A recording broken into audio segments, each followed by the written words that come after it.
Big TV భక్తి సమాచారం WhatsApp ఛానల్లో జాయిన్ అవ్వండి. అన్ని విశేషాలు ఎప్పటికప్పుడు తెలుసుకోండి. ఏం చాడ్విక్ అని రమణ మహర్షి దగ్గర శిష్యుడు ఒక ఆయన ఉండేవారు. రమణ మహర్షి ఎవరిని నా శిష్యులని చెప్పలేదు. ఆయన అంతేవాసి, విదేశాల నుంచి వచ్చాడు. ఆ కారణం చేత ఆయన బూట్లు లేకుండా నడవలేడు. ఆయన గిరి ప్రదక్షిణానికి బయలుదేరాడు. ఏమో భగవానులు ప్రదక్షిణం చేయమంటారు, ప్రదక్షిణం చేస్తానని బూట్లతో ప్రదక్షిణం చేస్తున్నాడు. బాగా చీకటి పడిపోయింది, కటిక చీకటి. ఆ చీకట్లో ఆయన బూటు తెగిపోయింది. ఆ తెగిపోయిన కారణం చేత ఆయన బూట్ లేకపోతే నడవలేడు. ఆయన చతికిల పడిపోయి కూర్చుని ఆ పర్వతం వంక చూసి, భగవన్నేమో ఇది పరమశివుడు అంటారు, నాకేమో బూటు తెగిపోయింది, బూటు లేకుండా నడవలేను, కటిక చీకటి, ఏ ఉపద్రవం వస్తుందోనని ఆ పర్వతం వంక చూసి అరుణాచల శివ అరుణాచల శివ అరుణాచల శివ అని అరిచాడు. అంతే. ఆ చెట్లలోంచి ఒక చెప్పులు కుట్టే వ్యక్తి కిందకి దిగొచ్చి, అయ్యా మీ బూటు తెగిపోయిందా, కుట్టేస్తానని బూట్లు కుట్టేశా కొండలోకి వెళ్ళిపోయాడు. అతను కుడుతున్నంతసేపు, కొండలోకి మళ్ళీ వెళ్ళిపోతున్నంతసేపు చాడ్విక్కి ఆలోచన రాలా, ఇంత చీకట్లో కొండ మించి ఎవరు దిగుతారు పొదల్లోంచి, చెప్పులు కుట్టేవాడు ఎందుకు వస్తాడు, ఎందుకు చెప్పులు కుడతాడు, ఎందుకు మళ్ళీ పొదల్లోకి ఎడతాడని. అతను వెళ్ళిపోయి కనపడ్డం మానేశాక ఆలోచన వచ్చింది, బూట్లు లేకపోతే నడవలేక నేను నమ్మి పిలిచినందుకు పరమశివుడే వచ్చి నా బూట్లు కుట్టాడు. వెంటనే ఆయన కొండవంక తిరిగి కన్నీళ్లతో నమస్కారం చేశాడు. అలాగే ఒక మహానుభావుడు పంగు యోగి అని, ఆయనకి కాళ్ళు లేవు. కాళ్ళు లేకపోతే ఆయన పిరుదుల మీద డేకుతూ గిరి ప్రదక్షిణం చేస్తున్నాడు. ఆ పంచశిఖర దర్శనము అని ఆ పరమేశ్వరుని యొక్క 5 మూర్తులు, పార్వతీదేవి, పరమశివుడు, సుబ్రహ్మణ్యుడు, విఘ్నేశ్వరుడు, నందీశ్వరుడు, పంచశిఖర దర్శనము అని చేస్తారు. ఆ పంచశిఖర దర్శనం దగ్గరికి వెళ్ళేటప్పటికీ ఆయన అక్కడికి వెళ్ళి నమస్కారం చేద్దామని డేకుతున్నాడు. ఎక్కడి నుంచో ముసలాయన వచ్చి ఒక్క తోపు తోశాడు. ఏ అరుణాచలానికి ప్రదక్షిణం చేయడానికి అలా డేకుతూ పిరుదుల మీద వెళ్ళాలా, ఏ నడవలేవా, లేచి లేచి నడు అన్నాడు. అని వెళ్ళిపోయాడు అంతే వేగంగా. ఆయన తెల్లబోయి చూసి నేను నడవడమా అనుకుని పైకి లేచాడు. ఆయన కాళ్ళు వచ్చేసి ఆయన గిరి ప్రదక్షిణం చేశాడు. అలాగే మహానుభావుడు ఒక దొరగారు ఒక ఆయనకి గిరి ప్రదక్షిణం చేస్తున్నప్పుడు కాళ్ళు లేని వాడికి కాళ్ళు వచ్చాయి ఒకప్పుడు. ఆ భక్తి చేత పరమేశ్వరానుగ్రహంగా పొందారు. గిరి ప్రదక్షిణం చేసిన అందరికీ వస్తాయా అంటే, ఆ శక్తి, ఆ భక్తి నీకు ఆ ధృతి ఉన్ననాడు ఫలిస్తుంది. కాబట్టి ఆ గిరి ప్రదక్షిణం ఎన్ని విశేషాలను నిరూపణం చేసి చూపించింది. అంత గొప్ప ప్రదక్షిణం ఆ గిరి ప్రదక్షిణం. అసలు అరుణాచలం ప్రవేశించడం ఒకెత్తైతే, ఆ అరుణాచలానికి ప్రదక్షిణం చెయ్యడం జీవితంలో మహత్భాగ్యం. అందున పరమశివనామం చెప్పుకుంటూ ఆ గిరి ప్రదక్షిణం చెయ్యడం అంటే అదొక గొప్ప అదృష్టం. నాకు ఒక్కటి జ్ఞాపకం వస్తుంది, ఈశ్వరానుగ్రహము తప్ప అది నా వలన సాధ్యమయ్యే విషయమా? ఎప్పుడు అరుణాచలం వెళ్ళినా నిజంగా అన్ని వందల మందితో ఆ డప్పులు డోళ్లు వాయించుకుంటూ ఆ శివనామం చెప్పుకుంటూ బృందాలు బృందాలుగా అంత సంతోషంగా రాత్రివేళ గిరి ప్రదక్షిణం చేసి తెల్లవారుజాము వేళటికి మేము ఉన్నటువంటి విడిదికి వచ్చి పడుకుని తెల్లవారేటప్పటికి అబ్బే మాకేమీ అలసట్లేదు గురువుగారు అని అందరూ లేచిపోతే మళ్ళీ సంతోషంగా తిరుగుతుంటే ఎంత ఆనందంగా గడిపేవాళ్ళమో. గిరి ప్రదక్షిణానికి ఒక లక్షణం ఉంది.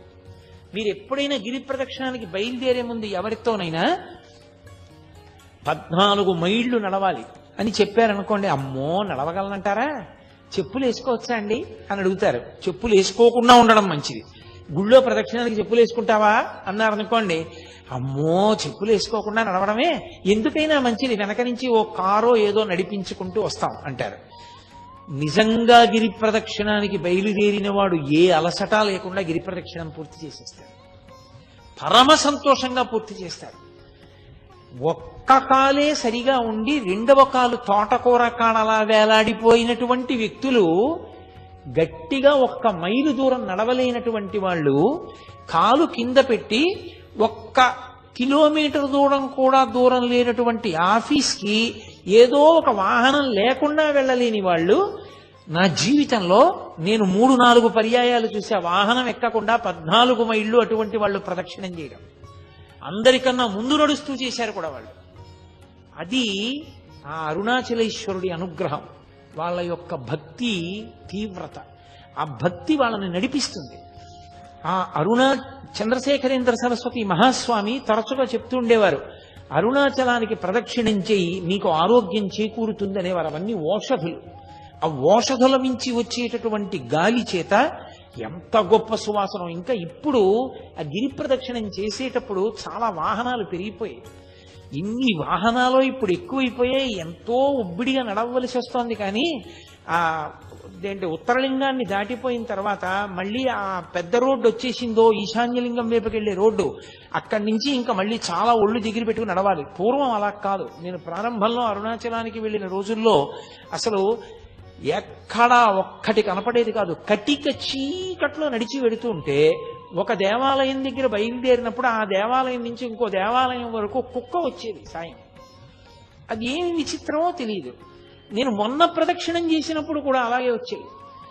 ఆ కుక్క వచ్చి ఈ దేవాలయం దగ్గర బయలుదేరితే ఇక్కడి నుంచి బయలుదేరి వెంట వచ్చేది, పక్కన నడుస్తూ వచ్చేది. ఆ గుడి దగ్గరికి వెళ్ళిన తర్వాత ఈ కుక్క ఆగిపోయేది, అక్కడ ఇంకో కుక్క బయలుదేరేది. అది ఏమి చేసేవి కావు, అదేమి చెనకేవి కావు, అరిచేవి కావు, దెబ్బలాడుకునేవి కావు. అంత కటిక చీకట్లో కూడా దేవాలయాలన్నీ తెరిచి ఉంటాయి. అన్ని దేవాలయాలు దర్శనానికి యోగ్యంగా తలుపులు తెరిచి ఉంటాయి. తలుపులు తెరిచి ఉంటాయంటే తాళం వేసి ఉన్నప్పటికీ ఊచల్లోంచి మీరు దర్శనం చేసుకోవడానికి వీలుగా ఉంచుతారు తప్ప మీకు దేవాలయ దర్శనం ఆగిపోయే రీతిలో ఉండదు. అసలు ఆ గిరి ప్రదక్షిణం చేస్తుంటే అదొక మహాద్భుతమైన అనుభూతి. నాకు నిజంగా మీతో యథార్థం చెప్పాలి అంటే నేను ఒక్క మాట చెప్పేస్తే సరిపోతుంది, అబద్ధం ఎందుకు. నాకు ఉత్తర క్షణం ఈ 2 మైకులు ఇలా తోసేసి కిందకి దిగి సావర్లకోట వెళ్ళి ఏ రైలు ఉంటే ఆ రైలు ఎక్కి వెళ్ళిపోవాలనుంది తిరువണ്ണామలై. ఇది చెప్తున్నప్పుడు ఆ గిరి ప్రదక్షిణం అంటే నాకు అంత వ్యామోహం, అంత అద్భుతమైనది ఆ గిరి ప్రదక్షిణం, అంత గొప్పగా ఉంటుంది నిజంగా. అది అందున తెల్లవారుజాము సమయంలో ప్రదక్షిణం చేస్తే ఆ లేత సూర్యకిరణాలు పడుతున్నప్పుడు చూడాలి. ఆ కొండ ఒక్కొక్క చోట ఒక్కొక్కలా ప్రకాశిస్తూ ఉంటుంది. ఆ లేలేత సూర్యకిరణాల్లో ప్రదక్షిణం చేస్తూ వెడుతుంటే మనం చెయ్యగలిగిన ధర్మకార్యం చేస్తూ భగవన్నామం చెప్తూ కూర్చుంటూ లేస్తూ తిరుగుతుంటే ఎంత ఆనందంగా ఉంటుందో నిజంగా గిరి ప్రదక్షిణం. పిల్లలతో పెద్దవాళ్లతో అందరం కలిసి నిజంగా యాత్ర అంటే కొన్ని వందల మంది బయలుదేరి ఆ డప్పులు కొట్టుకుంటూ భజనలు చేసుకుంటూ నాట్యం చేసుకుంటూ పాటలు పాడుకుంటూ ఎక్కడెక్కడ దేవాలయంలో కూర్చుని ఆ దేవాలయ వైభవం చెప్పుకుంటూ స్తోత్రాలు చేసుకుంటూ గిరి ప్రదక్షిణం చేస్తూ ఆ గిరి వైభవం చెప్పుకుంటూ నడుస్తుంటే అబ్బా ఎంత సంతోషంగా ఉంటుందో. అదేం కష్టం అనిపించదు. అయిపోయిందా అప్పుడే, మళ్ళీ అప్పటికో నా జన్మలో ఈ గిరి ప్రదక్షిణం అనిపిస్తుంది. అంత సంతోషదాయకమైన విషయం. ఆ గిరి ప్రదక్షిణం చేసేటప్పుడు మనం సాధారణంగా అరుణాచలంలో గిరి ప్రదక్షిణం చేసేటటువంటి వారు ఆగ్నేయలింగం ఉన్నటువంటి స్థానం, అంటే ఆగ్నేయలింగమే అరుణలింగం కదా, అదే అగ్నిస్థానం, అగ్నిలింగం. కాబట్టి ఆ అగ్నిలింగం ఉన్నటువంటి ప్రదేశం దగ్గరే ఆ పక్కనే రమణ మహర్షి యొక్క ఆశ్రమం. సాధారణంగా అరుణాచలంలో గిరి ప్రదక్షిణం చేసేవారు రమణ మహర్షి ఆశ్రమం దగ్గర నిలబడి ఆశ్రమం వంక తిరిగి నమస్కారం చేసి, ఎదురుగుండా కొండ కనపడుతూ ఉంటుంది కాబట్టి శివుడికి నమస్కారం చేసి ఎడం పక్కకి బయలుదేరుతారు ఇక ప్రదక్షిణానికి. మొట్టమొదట రమణాశ్రమం కనపడుతుంది. భగవాన్ రమణులు ఆయన వైభవం గురించి నేను నా ఉపన్యాసాలు పూర్తి చేసే లోపల ఎలాగో తప్పకుండా స్పృశిస్తాను. అది 2-3 రోజులు తప్పకుండా నేను స్పృశిస్తాను, అప్పుడు మీరు విందురు గాని. ఆ రమణాశ్రమానికి ఒక నమస్కారం చేసి ఆ రమణాశ్రమంలో రమణుల యొక్క దేవాలయం, యువతల గ్రంథాలయం, ఆ పెద్ద పెద్ద చెట్లు, నెమళ్ల క్రేంఖణాలు అవన్నీ వినపడుతుంటే ఒక నమస్కారం చేసుకుని ఎడం పక్కకి తిరిగి అలా ముందుకెడుతుంటే ఎడం పక్కన ఉన్నటువంటి పాలితీర్థాన్ని దాటగానే విఘ్నేశ్వరుడి గుడి ఒకటి వస్తుంది.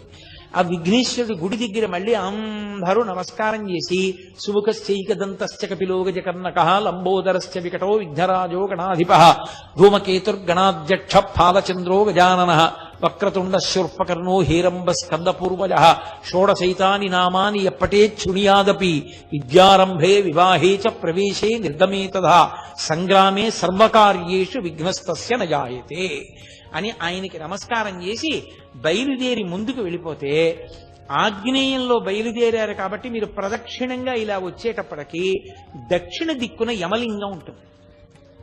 మీరు అరుణాచల క్షేత్రమునందు ప్రతి దిక్కునందు ఆ దిక్పాలకుని శివలింగం ఉంటుంది. అంటే ఆ దిక్పాలకులు స్వయంగా వచ్చి అక్కడ శివలింగానికి పూజ చేస్తారు. అది అక్కడ శివలింగాలు ఏర్పడడానికి కారణం. ఆ దక్షిణ దిక్కున ఉన్నటువంటి లింగానికి యమలింగం అని పేరు. ఎందుకంటే దక్షిణ దిక్కుకి అధిపతి యమధర్మరాజు గారు, అది పితృస్థానం. ఆ యమలింగం దగ్గరికి వెళ్ళి ఎవరు నమస్కారం చేస్తారో వాళ్ళకి మొట్టమొదటి సుగుణం అపమృత్యు దోషం పోవడం. 2, 1కి 10 పర్యాయములు నిరూపింపబడింది అరుణాచల క్షేత్రంలో.